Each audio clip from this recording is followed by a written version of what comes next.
They say blood is thicker than water. But in the boardrooms of the Sterling Corporation, blood was just a currency. It was something to be leveraged, traded, and sold to the highest bidder. For 20-year-old Kaya Sterling, the glass walls of her father's penthouse office didn't offer a view of the Chicago skyline. They offered a reflection of her own invisibility. She wasn't the princess of the pack. She was the ghost, while her sister, Tiffany, spent her days prepping for gala season and polishing her claws. Kaya spent hers wiping down mahogany tables and serving coffee to men who discussed her family's future as if she weren't standing 3 feet away. The air in the room today was different, though it didn't smell like the usual mix of ego and expensive cologne. It smelled like fear. Silas Sterling, the alpha of the Sterling Pack and CEO of a crumbling empire, was sweating through his Italian suit. He was a man who had bet on the wrong horses for a decade. And now, the bookie had come to collect. And this wasn't just any bookie. This was the Ironclad Pack. Kaya kept her head down, her hands trembling slightly as she refilled a water glass. She knew the rumors. Everyone did. They said the alpha of Ironclad, Julian Vane, was a monster in a bespoke suit. They said he had killed his own father to take the throne, turning a brutal gang of shifters into a corporate superpower that owned half the city's real estate and all of its politicians. You have to understand, Silas stammered, his voice cracking. The liquidity is coming. I just need another quarter. The merger with the Southern Territories. Time is a luxury you cannot afford. Silas, the voice cut through the room like a serrated blade. It didn't come from the lawyers at the table. It came from the man standing by the floor-to-ceiling window. Looking out at the gray city rain, Julian Vane turned around. The temperature in the room seemed to drop 10 degrees. He was terrifyingly handsome, but not in a soft, approachable way. He was sharp angles and cold steel, with eyes that looked like shattered glass, one icy blue, the other a swirling, molten gold. He radiated an aura of dominance so potent that Kaya's wolf, a tiny, dormant thing buried deep in her psyche, whimpered for the first time in years. Julian didn't sit. He stalked toward the table, tossing a file onto the polished wood. $50 million. Julian said, his voice bored, plus the acquisition of the shipyard. My board is tired of your excuses. Silas, we take the assets tonight, or we burn this company to the ground with you inside it. Silas went pale. He looked at his lawyers, then at his hands. I don't have the cash, he whispered. But I have other assets. Pureblood assets. Kaya froze in the corner. She knew that tone. It was the tone of a man willing to sell his soul to keep his title. I'm listening, Julian said, checking his watch. My daughter, Silas said, breathlessly. Tiffany. She's the face of the brand. Perfect lineage. Breeding age. She's yours. As collateral, Kaya felt bile rise in her throat. He was selling his own child like a piece of office furniture. But Julian didn't look impressed. He looked at the photo of Tiffany that Silas slid across the table, a glossy headshot of a blonde, blue-eyed wolf who looked like she was born wearing a tiara. Julian laughed. It was a dark, dry sound. I'm not looking for a show pony. Silas, I need a merger that brings obedience, not a headache. His heterochromatic eyes scanned the room, ignoring the executives, ignoring the view, until they landed with the weight of a physical blow on Kaya. She was trying to blend into the wallpaper, clutching the silver coffee pot like a shield. She wore an oversized gray cardigan and frayed leggings, her hair messy, her face devoid of makeup. She looked nothing like a Sterling. She looked like a ruin, but Julian didn't look away. He stared at her with an intensity that made Kaya's skin prickle. He was analyzing her, dissecting her. He took a step toward her, then another. What is that? Julian asked softly. Silas scoffed, waving a dismissive hand. That's just Kaya. The runt. She's unpresented a genetic dead end. She's barely worth the food she eats. Ignore her. Julian stopped 3 feet from her. The scent hit Kaya like a tidal wave burnt sugar. Steel. And the heavy charge of an approaching storm. It was intoxicating. Terrifying. She's shaking, Julian observed, his voice low. She's weak. Silas spat. She's a servant, useful for scrubbing floors. Not much else. Julian tilted his head. For 5 years. He had been plagued by dreams of a woman he couldn't see clearly, a woman who smelled of vanilla and old books, a woman crying in the shadows. And now, standing in this sterile corporate cage, he smelled it, beneath the scent of cheap soap and fear. It was there. He reached out. Kaya flinched, expecting a blow, but Julian's gloved hand just hovered near her face. The air between them crackled with static electricity, literal sparks jumping from his fingertips to her cheek. Julian's eyes widened imperceptibly. Mine. His beast roared. Found her. He turned back to Silas, his face a mask of cold indifference.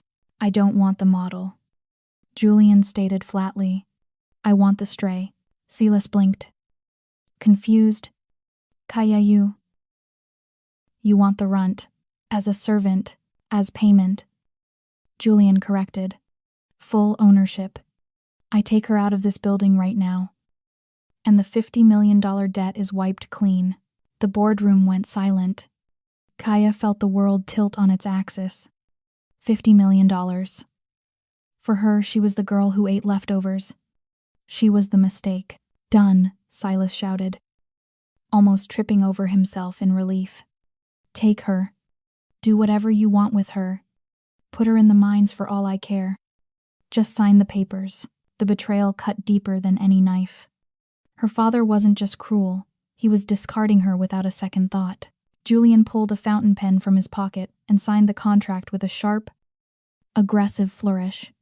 He didn't look at Silas again. He walked over to Kaya and held out his hand. Put down the coffee pot. Kaya, he commanded. Father, please, she whispered, tears welling in her eyes. He's the Ironclad Alpha. He kills people. Silas didn't even look at her. He was already pouring himself a celebratory drink. You belong to him now, Silas muttered. Get out of my sight. Kaya looked at Julian's hand. It was large, dangerous, and waiting. She realized then that she had a choice. She could stay here and die by inches, slowly rotting in her father's shadow. Or she could walk into the fire with the monster. She set the coffee pot down. Her trembling fingers brushed his palm as he took her hand. A jolt of heat surged up her arm. Straight to her heart, a warm, golden hum that whispered of impossible things. Let's go, Julian said, his grip firm but strangely gentle. You have 5 minutes to pack. And then, you never have to look at this man again. As he led her out of the boardroom, Kaya didn't look back. She was terrified. Yes, she was marching toward the unknown lair of a king known for slaughter. But for the first time in her life, she wasn't invisible. The monster had seen her, and he had burned down an empire just to get her. The drive to the heart of the city was a blur of neon lights and rain-streaked windows.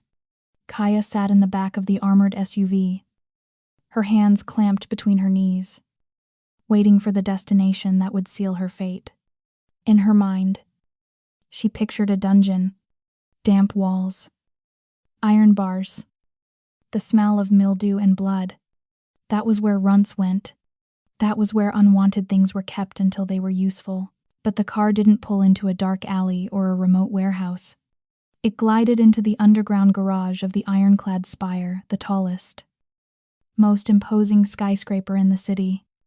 It was a monolith of black glass and steel that pierced the clouds, a fortress disguised as a corporate headquarters. When Julian led her to the private elevator, He didn't press the button for the basement. He pressed the button for the roof. Her ears popped as they ascended, the numbers on the display climbing higher and higher until they could go no further. When the doors slid open, Kaya stopped breathing. It wasn't a cell. It was a palace floating in the sky. The penthouse spanned the entire top floor. An open-concept expanse of dark marble floors, modern art, and floor-to-ceiling windows that offered a 360-degree view of the sprawling metropolis below. The city looked like a circuit board of gold and white light, beautiful and distant. But to Kaya, the beauty was just a different kind of terrifying.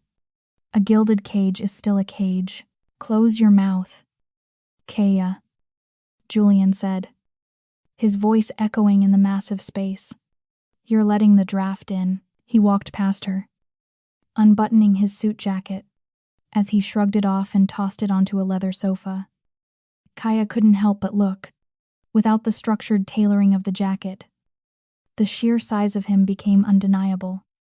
The white dress shirt clung to him, the fabric straining against broad shoulders and the thick muscles of his back.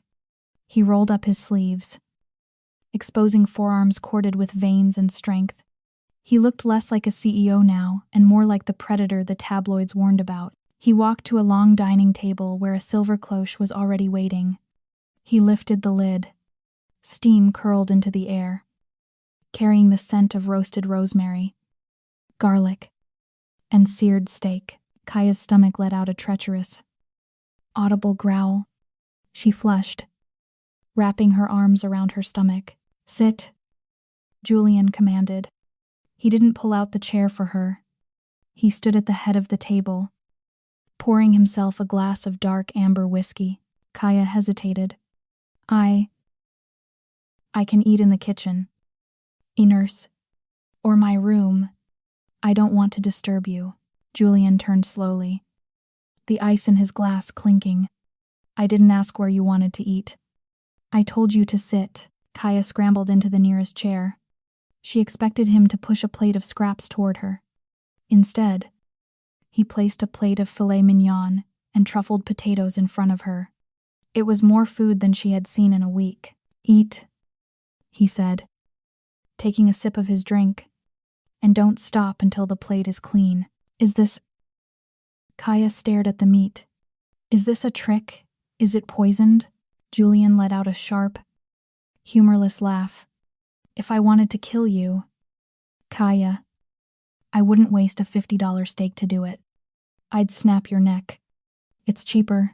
He leaned against the edge of the table, his gaze dropping to her collarbone, which protruded sharply beneath her thin sweater. His expression darkened. You're malnourished, he stated, the observation landing with the weight of a judgment. Silas starved you. If you're going to survive in my world, you need flesh on your bones. So, eat. Kaya picked up the fork. The first bite was an explosion of flavor that nearly made her weep. She ate quickly, afraid he might change his mind, while Julian watched her with unreadable, predatory patience. When she was finished, she set the fork down, her heart hammering against her ribs. Thank you, Alpha, she whispered. What work will I be doing I can clean?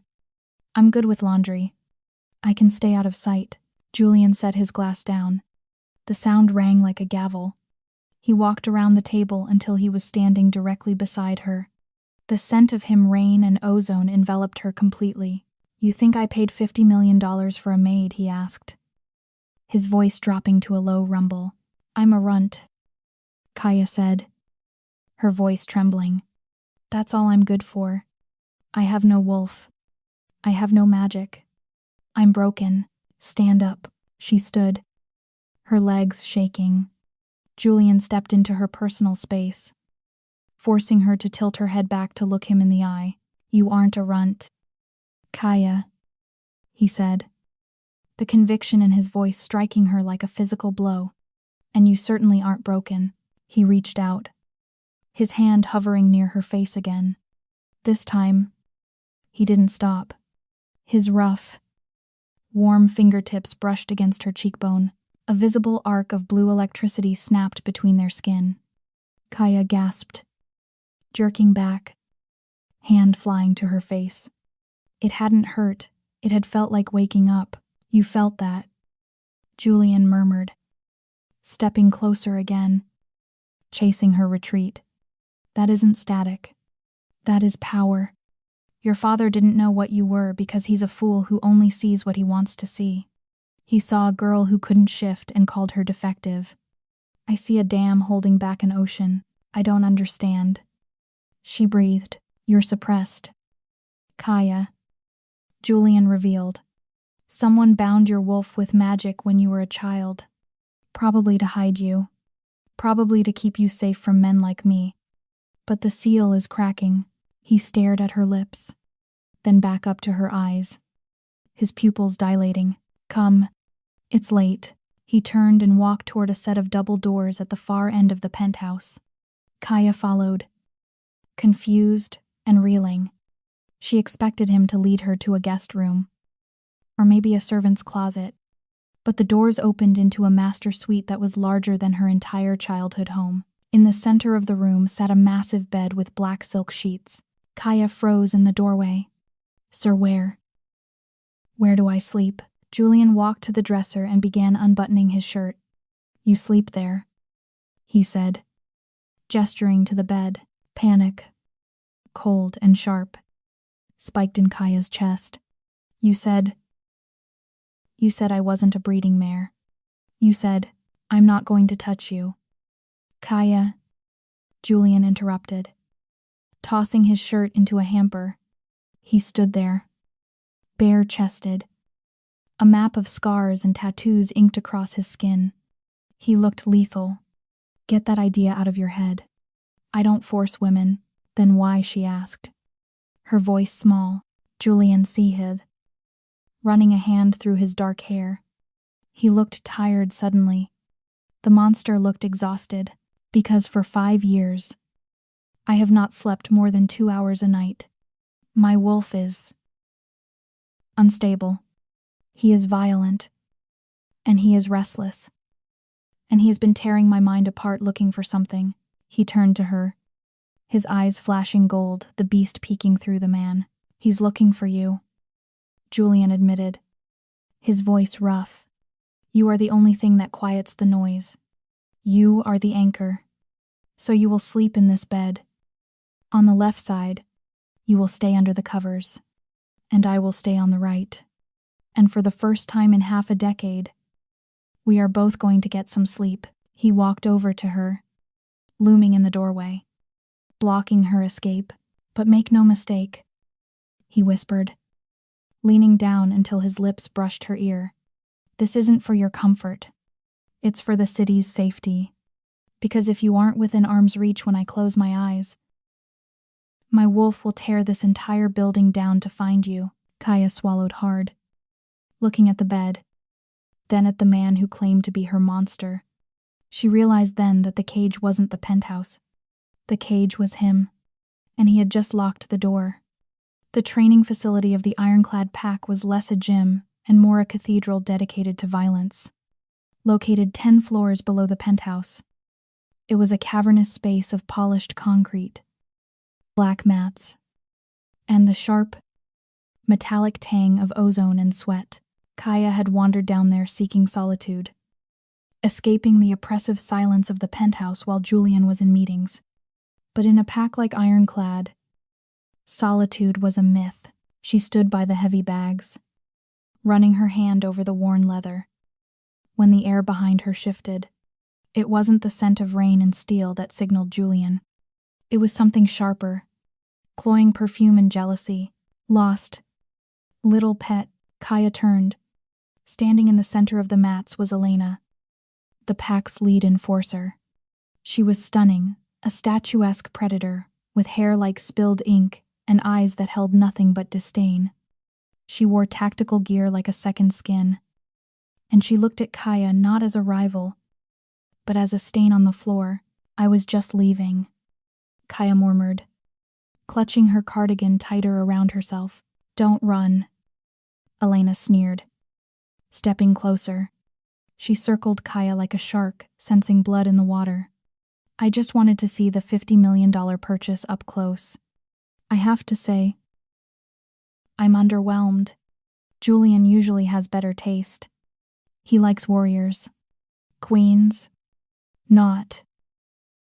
Whatever this is, Elena reached out, flicking a strand of Kaya's hair with a sharp, manicured nail. Your embarrassment. Sterling, you smell like fear. You have no wolf. You're just a warm body he bought to warm his bed until he gets bored. And trust me, Elena whispered, leaning in close. He always gets bored. Kaya's heart hammered against her ribs. She wanted to speak, to defend herself. But years of conditioning under her father's roof had sewn her mouth shut. She took a step back, trembling. Is that a threat? Elena, the voice boomed from the entrance. Deep enough to vibrate through the floorboards. Elena froze. Her arrogant smirk vanished instantly. Julian stood in the doorway. He had shed his suit for a black tactical t-shirt and cargo pants. Looking every inch the god of war, his expression was unreadable. But his eyes were fixated on the space between the two women. Alpha, Elena said, dipping her head quickly. You were just leaving. Julian finished, his voice leaving no room for argument. Run the perimeter. 10 miles. Go. Elena shot Kaya one last look of pure venom before turning on her heel and jogging out. Kaya let out a breath she didn't know she was holding. Thank you, she whispered. I'll go back upstairs. No, Julian said. He walked past her to a weapon rack on the wall. He pulled a silver training knife from its sheath. The metal gleamed under the harsh halogen lights. He turned and tossed it. It landed at Kaya's feet with a heavy clatter. Pick it up, Julian commanded. Kaya stared at the blade. What? Pick it up. Julian walked toward her, his movements fluid and predatory. I bought your freedom. Kaya, I didn't buy your safety. People like Elena, they smell weakness. If you run, they will chase you. If you hide, they will find you. He stopped right in front of her. I won't fight your battles for you. Kaya, I will teach you how to win them. With trembling fingers, Kaya bent down and grasped the hilt of the knife. It felt heavy, alien in her hand. Good, Julian murmured. Now, try to cut me. I can't. You can. And you will, for the next hour. The gym ceased to be a place of fear and became a crucible. Julian was a relentless teacher. He didn't go easy on her because she was small. He pushed her because she was small. But beneath the gruff commands, there was an intimacy that made Kaya's head spin. Your stance is wrong, he rasped. Moving behind her, he pressed his chest against her back, molding his body to hers. His heat enveloped her, burning through her thin clothes. He reached around, his large, calloused hands covering hers on the knife hilt, adjusting her grip.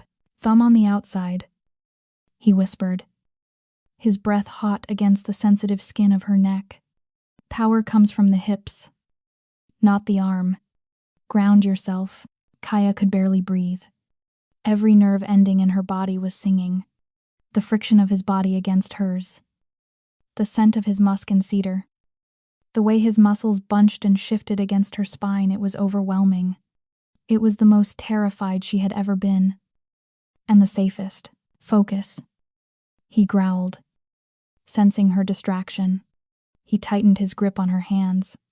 Don't look at me. Look at the target. Imagine it's your father. Imagine it's Elena. He stepped back, leaving her cold in his absence. Again, they sparred. Kaya lunged. Clumsy and slow, Julian caught her wrist effortlessly, twisting her away. Too slow, he critiqued. Again, she tried again. He blocked her. Weak. Is this the best you have? Maybe Silas was right. The name acted like a spark in a powder keg. Kaya gritted her teeth. She lunged again. Harder this time. Julian sidestepped, grabbing her waist and spinning her around until her back hit the mat.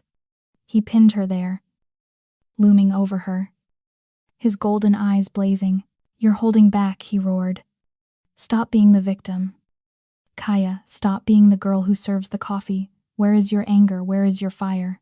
"I don't have any," she screamed back, tears stinging her eyes. "I'm a runt, I'm nothing." "You are a liar," Julian shouted. "Your father broke you to keep you docile. He put a leash on your soul. Break it." He grabbed her wrists, pinning them above her head. The contact was electric, that familiar blue static snapping between them. But this time, the static didn't just sting. It pulled something deep inside Kaya's chest. A door she had kept locked since she was 5 years old began to rattle. The fear she felt toward Julian melted away, replaced by a white-hot surge of pure, unadulterated rage. Rage at her father, rage at Elena, rage at the world that had told her she was worthless. "Get off me." Kaya didn't scream the words. She projected them. Suddenly, the overhead lights in the gym flickered and exploded, showering the room in sparks. The air pressure in the room plummeted, ears popping as gravity seemed to warp around Kaya's body. She didn't shift. She didn't grow fur or claws. Instead, a shock wave of pure, violet energy erupted from her chest. It hit Julian like a freight train. The Alpha King, a man who could stop a moving car with his bare hands, was lifted off his feet and blasted backward. He flew 10 feet through the air, skidding across the mats until he hit the far wall. Silence descended on the gym. The only sound was the sizzling of the broken lights and Kaya's ragged breathing. She sat up, staring at her hands. They were glowing. A faint, violet aura shimmered around her skin like a second atmosphere. "What?" she gasped, her voice trembling. "What did I do? I'm sorry, I didn't mean to." "Don't you dare apologize." Julian groaned. He stood up, wiping a trickle of blood from his lip. He didn't look angry. He looked awestruck. He walked toward her, ignoring the residual energy that still crackled in the air. He knelt before her, not as a master to a servant, but as a man before a miracle. "Violet," he whispered, looking at the aura fading from her skin. "I knew it." "What am I?" Kaya cried, panic rising. "Wolves don't do that. That's not normal." "No," Julian agreed, reaching out to cup her face. "It isn't normal. It's legendary." He looked deep into her eyes, his golden gaze serious and intense. "You aren't a runt, Kaya. You never were. You are an Aether Wolf, the bloodline of the first stars. You don't just command a pack with your teeth, you command the very air they breathe. You manipulate gravity. You manipulate will." He ran a thumb over her lip, wiping away a smudge of dirt. "Your father knew," Julian said, his voice hardening with renewed fury. "He knew that if you ever realized what you were, you wouldn't just be an alpha. You would be a queen. So he drugged you. He suppressed you. He tried to extinguish a star." Kaya looked at her hands, the violet light pulsing faintly with her heartbeat. For the first time, the emptiness inside her felt filled. "Aether." She tested the word. It felt right. It felt like home. "You have a queen's authority, Kaya," Julian said, pulling her to her feet. "And starting tomorrow, we aren't just training you to survive. We are training you to rule." He pulled her into his chest, burying his face in her neck, inhaling the scent of her awakened power. "Let them come," he whispered against her skin. "Let them all come. They have no idea what just woke up." The annual Pack Summit was held at the Grand Meridian Hotel, a towering structure of glass and gold located in the neutral territory of the downtown district. It was the one night a year where the cold wars between rival packs were suspended in favor of champagne, politics, and performative civility. But for Julian Vane, tonight wasn't about politics. It was a debut. Up in the penthouse suite, Kaya stared at her reflection in the full-length mirror. The girl who had spent 20 years scrubbing floors in oversized gray rags was gone.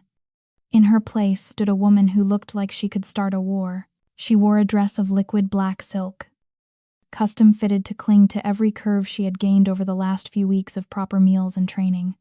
It was backless, with a slit that ran dangerously high up her thigh, revealing a flash of skin with every step.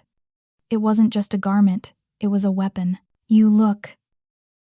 Julian's voice trailed off from the doorway. Kaya turned.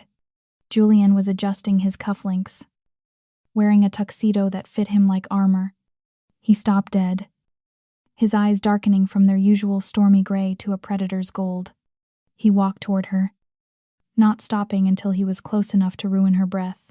"You look lethal," he finished, his voice rough. "If we walk in there, Kaya, there is no going back. They will know you are mine. Let them know," Kaya whispered, her heart racing not from fear, but from adrenaline. "I'm tired of hiding." Julian smirked a sharp, dangerous expression that promised violence to anyone who looked at her too long. He offered his arm. "Then let's go ruin your father's night." The ballroom was a sea of velvet, diamonds, and power. Alphas from across the continent were gathered, trading secrets and lies over crystal flutes. But when the double doors opened and the announcer called out Alpha Julian Vane of Ironclad, the room went silent. And then they saw her. Kaya walked into the room with her head held high, her hand resting on the arm of the most terrifying man in the city. She didn't shrink. She didn't tremble. She let a fraction of her violet aura bleed out just a shimmer, subtle enough to be mistaken for a trick of the light, but potent enough to make the wolves in the room instinctively step back. Across the room, standing by the open bar, Silas Sterling choked on his scotch. He stared at the daughter he had sold for scrap metal. She wasn't the malnourished runt he remembered. She was glowing with health, radiating a power that made the hair on his arms stand up. "That's the girl," a voice asked beside him. Silas turned. Standing next to him was Dr. Eris Kroll, a disgraced geneticist who worked for the rogue syndicate's men who paid fortunes for rare shifter blood. "That's her," Silas muttered, greed warring with fear in his eyes. "I thought she was broken. But look at her. Look at the air around her. That's ether energy," the doctor whispered, his eyes gleaming with scientific lust. "Silas, you didn't sell a runt. You sold a nuclear reactor. If we harvest her bone marrow, we could synthesize a serum that makes alphas invincible." Silas looked at Kaya, then at Julian, then back at his empty glass. He had sold a winning lottery ticket for pennies. The humiliation burned hotter than the whiskey. "I want her back," Silas hissed. "You can't buy her back," the doctor replied smoothly. "But accidents happen. The Ironclad Alpha is arrogant. He thinks he's untouchable. If we create a distraction, we can take her." "Do it," Silas commanded. "Get her out of here. Tonight, on the dance floor." Julian pulled Kaya close. The music was a slow, haunting waltz. "Your father is staring," Julian murmured into her hair. "He looks like he swallowed a lemon. Let him stare," Kaya said, resting her head on his shoulder. "He doesn't exist to me anymore." "Good." Julian spun her, his hand splayed possessively across her lower back. "Stay close to me. The energy in this room is shifting. It smells like ozone." Suddenly, a commotion erupted near the entrance. A waiter dropped a tray, and shouts rang out. Security guards rushed toward the doors where a group of rogue shifters, clearly drunk. Clearly plants were trying to force their way in. "Stay here," Julian ordered, his alpha instincts kicking in. Do not move from this pillar. I'll handle the security breach. He kissed her forehead. A quick, hard press of lips, and strode toward the chaos. His presence parting the crowd like the Red Sea, Kaya watched him go, feeling a swell of pride. But the moment Julian disappeared into the crush of bodies, the air around her changed. Ms. Sterling, a waiter, appeared at her elbow, holding a fresh glass of champagne. Compliments of the gentleman in the corner. Kaya frowned. I didn't order this, he insisted. He said it was a peace offering. Kaya looked toward the corner, expecting to see her father, but the corner was empty. A prickle of unease danced down her spine. She turned to find Julian, but the crowd was too thick. I need to go, she said, turning away from the waiter. As she turned, a sharp sting pricked her neck. It felt like a mosquito bite. Kaya reached up, her fingers brushing against a small, feathered dart. She pulled it out, staring at the tiny needle in horror. Wolfsbane, concentrated, the room tilted, the chandeliers elongated into streaks of blinding light. Her legs, which had been so strong a moment ago, turned to rubber. No, she gasped, her tongue feeling heavy and thick. Strong arms caught her before she hit the floor. Not Julian's arms. These were cold, impersonal, easy now. Sweetheart, a rough voice whispered in her ear. Daddy wants a family reunion. Kaya tried to scream, to summon her ether voice. But the drug acted fast. It severed the connection to her power, shoving her consciousness down a dark, spiraling well. Walk her out the service exit, the voice commanded. Tell security she's drunk. If she struggles, break her legs. Kaya was half dragged, half carried through the kitchen, past the indifferent staff, and into the cold, concrete belly of the parking garage. A nondescript white van was waiting, its engine idling. She tried to fight. She tried to claw at the man holding her, but her fingers wouldn't obey. As they threw her into the back of the van, the last thing she saw was the flicker of the fluorescent lights above, buzzing and dim. So different from the stars she commanded. Nighty-night. Princess. Doctor, Kroll said, slamming the doors shut. Upstairs. The security breach was over in seconds. Julian had incapacitated the 3 drunks without breaking a sweat. He turned, straightening his tie, and scanned the room for the black dress. She wasn't by the pillar. He walked back, his pace measured at first, then faster. He checked the bar, the terrace, the powder room. Nothing. He stopped in the center of the ballroom. He closed his eyes and inhaled deeply, filtering out the perfume and the food and the fear of the other guests. He searched for vanilla and old books. He found it, but it was wrong. It was soured by the metallic tang of chemical tranquilizers and the sulfur scent of adrenaline. Julian opened his eyes. The gold in his irises had bled into the whites. He walked to the spot where he had left her. On the floor, half hidden by the drapery, lay a single diamond earring. He picked it up. He could smell the man who had touched her. He could smell the doctor. And underneath it all, he could smell the rot of Silas Sterling. A security guard approached him. Sir, is there a problem? The lady seemed to have had too much to drink. Her friends took her. Julian didn't let him finish. He moved with a speed that was barely visible to the human eye. He grabbed the guard by the throat and slammed him into the marble pillar, lifting him a foot off the ground. Who took her? Julian asked. His voice wasn't a shout. It was a whisper from the bottom of a grave. I don't know. A white van service exit, the guard choked out. Julian dropped him. The ballroom had gone deathly silent. The music stopped. Every alpha in the room watched, paralyzed. As the king of Ironclad unraveled, he pulled his phone from his pocket. He didn't dial 911. He didn't dial the Pack lawyers. He dialed a number that only existed on a secure server. Lucian, Julian said into the phone, the name of his beta. His executioner. We have a situation. Lucian's voice answered instantly. They took her, Julian said.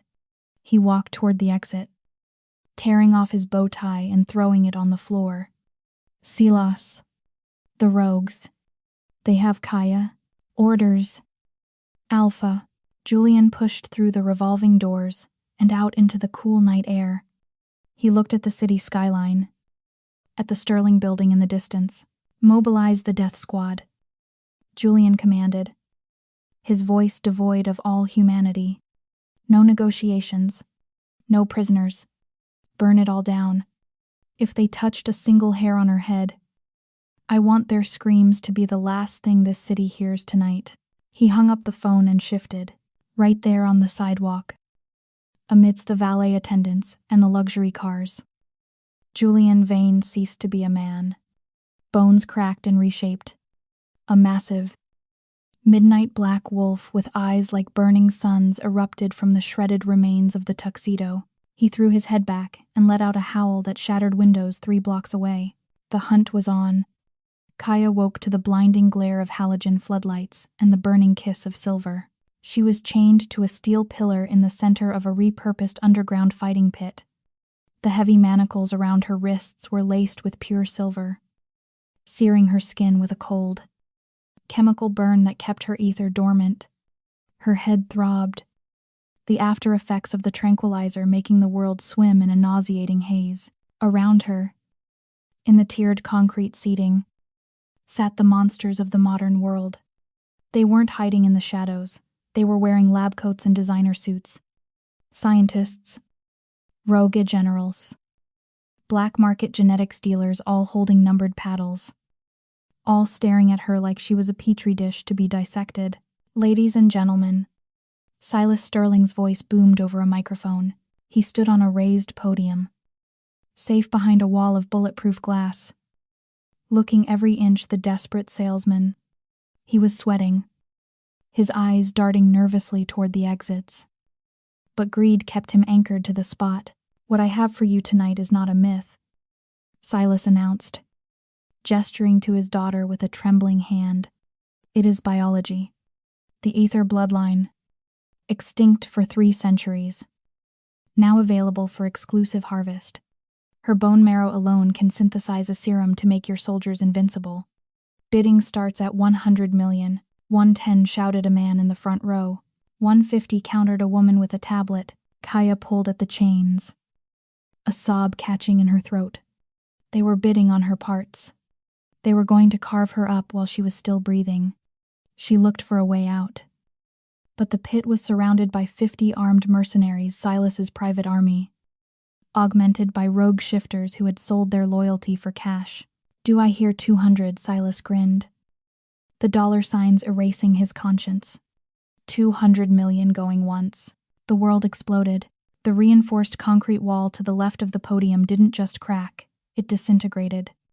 An armored black SUV plowed through the debris, airborne for a terrifying second before crashing into the center of the arena, crushing the auctioneer's table beneath its tires. Dust and concrete rain filled the air. Silas scrambled back, diving behind his guards. Shrieking in terror, silence descended on the pit. The driver's side door was kicked off its hinges. Julian Vane stepped out. He wasn't wearing a suit. He was stripped to the waist, his torso painted in blood and ash. His eyes were no longer gray. They were twin suns of molten gold, burning with a rage so pure it felt like a physical weight in the room. He didn't say a word. He didn't negotiate. He shifted. The transformation was violent and instantaneous. Bones cracked, muscles swelled, and in the blink of an eye, the man was gone. In his place stood the Onyx Alpha, a wolf the size of a draft horse, with fur as black as a starless night and teeth designed to shear through bone. He roared a sound that shook the dust from the rafters and launched himself at the nearest guard. It was a massacre. Julian moved like a blur of shadow, tearing through the mercenaries with terrifying efficiency. But there were too many of them. "Kill the beast," Silas screamed from the safety of the catwalk. "Focus fire, bring him down." The mercenaries opened fire. Bullets sparked off the SUV. But too many found their mark in the black fur. Julian flinched as silver-tipped rounds tore into his flank. But he didn't stop. He placed himself directly in front of Kaya, using his massive body as a living shield to protect her from the hail of gunfire. A rogue shifter lunged with a silver-tipped spear, driving it deep into Julian's shoulder. The Onyx Alpha stumbled, his roar turning into a pained gurgle. Another guard smashed a heavy baton into his skull. "No," Kaya screamed, thrashing against her chains. "Julian." He fell to one knee, blood pooling dark and fast on the concrete. He looked back at her, his golden eyes dimming. In that look, there was no regret, only an apology. He was dying. He was dying to keep them from touching her. Something inside Kaya, the lock that her father had placed on her mind. The fear that had kept her small for 20 years shattered. It didn't break quietly. It snapped with the force of a breaking dam. The air in the arena suddenly grew heavy, pressing down on the lungs of every living thing. The floodlights overhead flickered and died, plunging the room into darkness. But it wasn't dark for long. Two eyes opened in the gloom. They weren't green anymore. They were a glowing, incandescent violet. Kaya stopped pulling at the chains. She looked at the silver cuffs binding her wrists. The metal began to glow red, then white. It didn't melt from heat, it unmade itself. The atomic bonds severed by her will. The chains disintegrated into dust, falling uselessly to the floor. The guards stopped beating Julian. They turned, sensing the shift in the atmosphere. The predator had changed. Kaya stood up. She didn't shift. She didn't need to. She was something far older, far more dangerous than a wolf. She was a queen of the ether. She stepped over the debris, her bare feet silent on the blood-stained floor. Her hair floated around her face as if she were underwater, suspended by the gravity she now controlled. She looked at the army of mercenaries surrounding her fallen mate. She took a breath, and when she spoke, her voice echoed like a chorus of thousands, vibrating in the marrow of their bones. "Kneel." It wasn't a request. It was a rewrite of the laws of physics. Gravity in the room magnified tenfold. The effect was instantaneous and devastating. 50 armed men dropped to the ground as if the strings had been cut from their bodies. Knees cracked against concrete. Weapons clattered from numb fingers. The rogue shifters whimpered, their foreheads pressed into the dirt, flattened by a weight they couldn't fight. Even the scientists in the stands were forced into their seats, gasping for air, pinned by the sheer magnitude of her presence. Only Kaya remained standing. She walked to Julian. He was breathing shallowly, but his eyes were fixed on her with reverence. She placed a hand on his massive head. Violet light poured from her palm, knitting flesh and bone back together in seconds. "Rest, my love," she whispered. "I have this." On the catwalk above, Silas Sterling was trying to crawl toward the exit. He was fighting the gravity, clawing at the floor, desperate to escape the monster he had created. Kaya turned her gaze upward. "Father," Silas froze. He looked down at her, his face a mask of absolute terror. "Kaya." "Sweetie," he wheezed. It was just business. I didn't mean it. You are not my father," Kaya said, her voice cool and detached. "You are a merchant, and you are out of inventory." She flicked her hand toward the group of rogue wolves, the very mercenaries Silas had hired to kill Julian. "You are hungry," Kaya observed, looking at the rogues. Her eyes flared with a command that bypassed their conscious minds and tapped directly into their feral instincts. She pointed a finger at Silas, who was cowering against the railing. "He is the enemy," Kaya commanded softly. "Feast." The rogue wolf's eyes glazed over, glowing with a reflection of her violet light. They turned their snarls away from Julian and looked up at the catwalk. With a collective howl, they scrambled up the support beams, driven by an unnatural hunger. Silas screamed as the first wolf cleared the railing. Kaya didn't watch. She turned back to Julian, who had shifted back into human form. He was naked, bloodied, and bruised, but alive. He looked up at her, the girl who served coffee, the runt, the ghost, and saw the only thing he had ever bowed to. He took her hand and kissed the knuckles. "My queen," he rasped.